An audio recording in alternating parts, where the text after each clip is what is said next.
So integral theory looks at the world from a particular map, which is called the AQUAL, or all-quadrant, all-level map, and some very simple versions of that are here on the kind of board.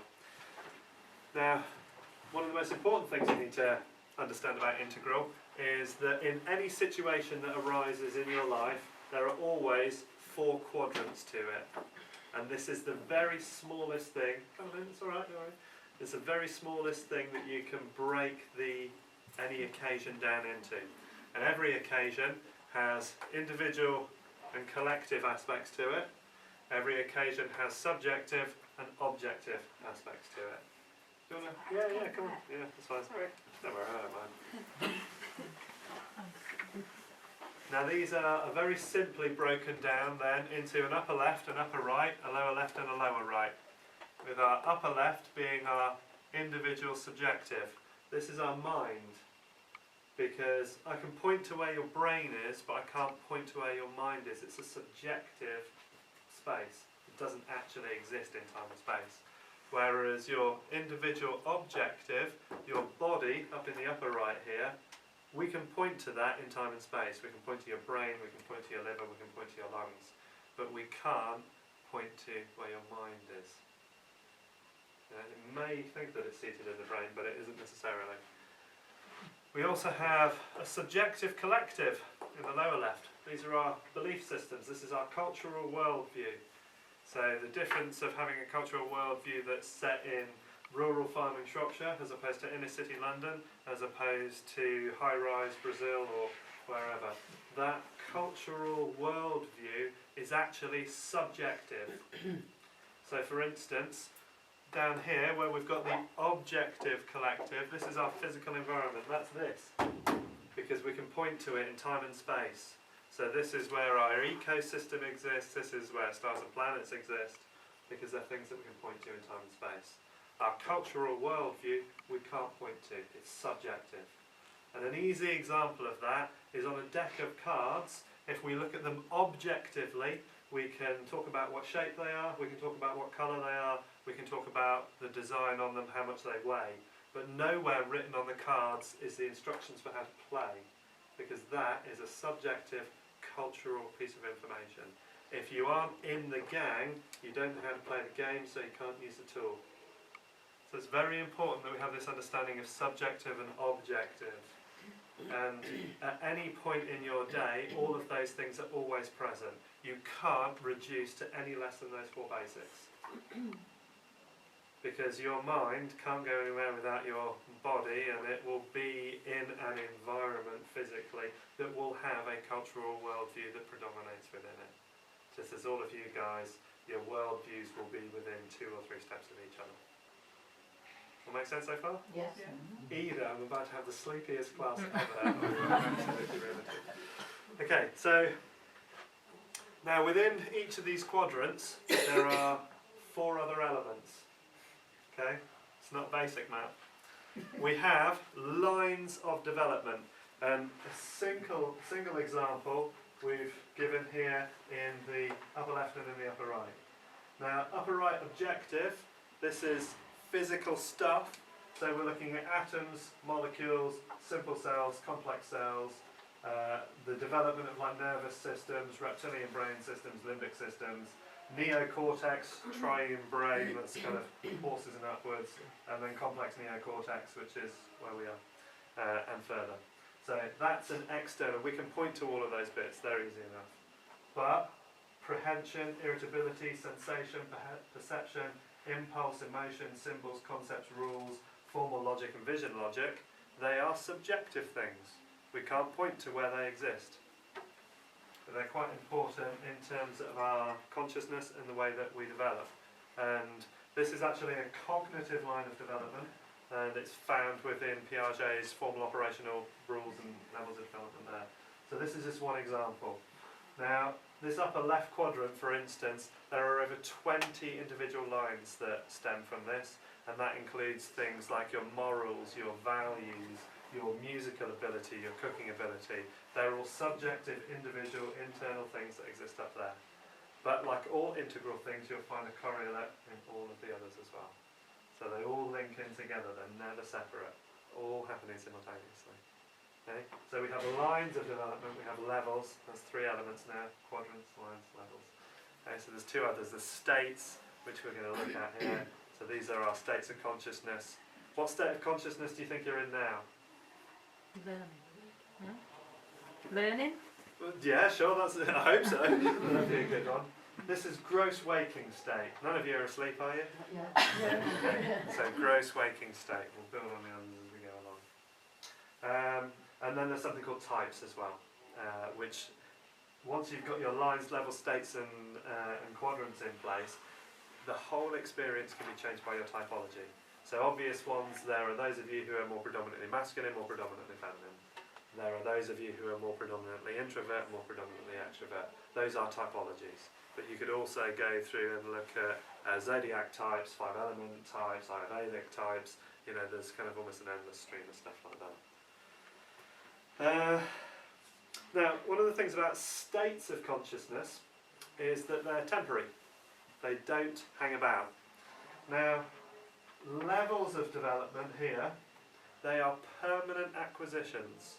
Unless there is some kind of trauma, you don't get to having concepts and rules and formal operational logic until you've got sensations, perceptions and impulses. It physically can't be done. And the same goes for every level of development. They build on each other, and in fact they nest within each other, because as one level moves into the next level, it takes all the useful stuff from the previous level, drops the rest and moves on to a higher level. So we get these nested, what we call holarchies, because you can't get away from having all of these bits together, and so they're always together, they're a holarchy. And it may be a partial one, like, you know, something might not be complete with it, might not be complete within a system, but it's complete within itself.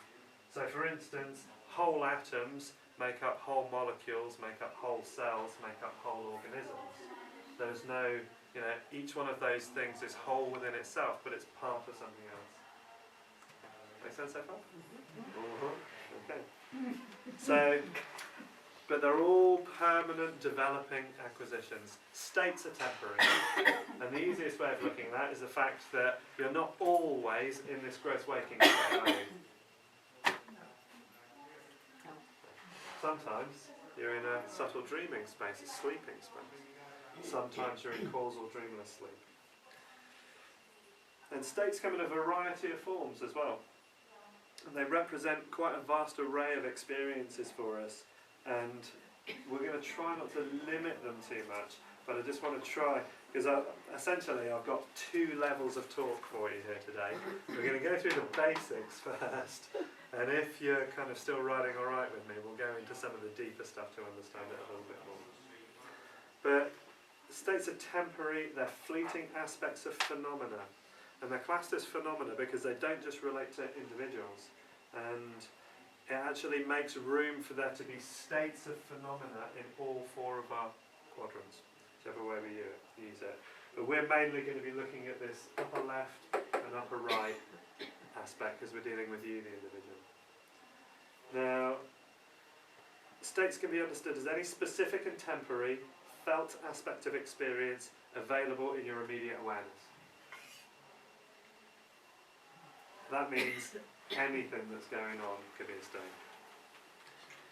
And because they do arise in all quadrants, we get variations within them. Now in the upper left, we get waking, dreaming, dreamless sleep, flow states, near-death experiences, meditative states, and moment-to-moment emotional states. They're all different types of states. In the lower left, we get shared emotions that might be shared between, say, mother and a child, shared emotions between people at an event, such as a rock concert, or between 2 friends or partners, or in larger groups or cultural states, such as mob mentality, mass hysteria, groupthink, patriotism, that kind of stuff. They're still states. You know, temporarily we can be in and out of them.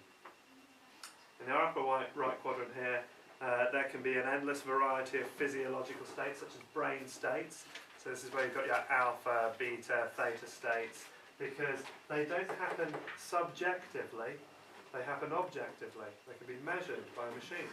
We've only got to stick a monitor onto you, and we can monitor where your brain waves are. But we can't necessarily monitor in the same way your ability at formal logic without taking it outside of the cell. Now, in the so brain states, hormonal states, behavioural states all exist up here. In the lower right, we've got states of systems, so weather states, states of the economy, state of like a conflict between two countries, and ecological states, predator and prey relationships, and how, say, watersheds are affecting life around there. So there are states in every section. Now, in the upper left, we've got phenomenal states of mind, non-ordinary and altered states of mind, and natural states of mind. And they have a few general principles that go with them. They're all temporary. They can last anywhere from a few seconds to a few months. They're typically exclusive and discrete experiences which, unlike levels, include earlier aspects of themselves all the way. Whereas states don't do that. You can hop from one state to a complete another and it doesn't have to have any of the information of the previous one in it at all. So you can really move around with it. And they're typically distinct realms of experience which preclude experiences in any other state or category from occurring at the same time. So you can't be drunk and sober at the same time. You can't be awake and dreaming at the same time, technically. And states themselves don't actually develop in us. You know, we're either in them or we're not. Now, the phenomenal states, so these are the ones that we see most of, and this includes the entire range of human emotions, which are so prevalent that we might not consider them as states. But actually, if you do any voice dialogue work and you speak to any of the emotions as voices, you can move in and out of them as rapidly as you can any other state. And it also includes our insight and our intuition, but again you can find correlates to it all in all quadrants. Now, our non-ordinary or altered states as well, broad category, they include drug-induced states, and that includes from prescription drugs as well, or profound experiences that we have while making love or listening to music or meditating or praying. So these are non-ordinary or altered states because something is helping us to move through them. And they're all non-typical and not common in the same way that emotions are common, and they can, you know, really differ from our everyday waking experience, our normal experience. Now you get a lot of state chasers as well. You get people who like their non-ordinary states and they can seek them out for their pleasurable and their exotic effects. And in fact, a lot of people, when they are going on retreats and workshops and meditations and so on, part of it is that state chasing. Part of it is because it feels different to being in those spaces, so we seek out those spaces where we can enjoy those experiences.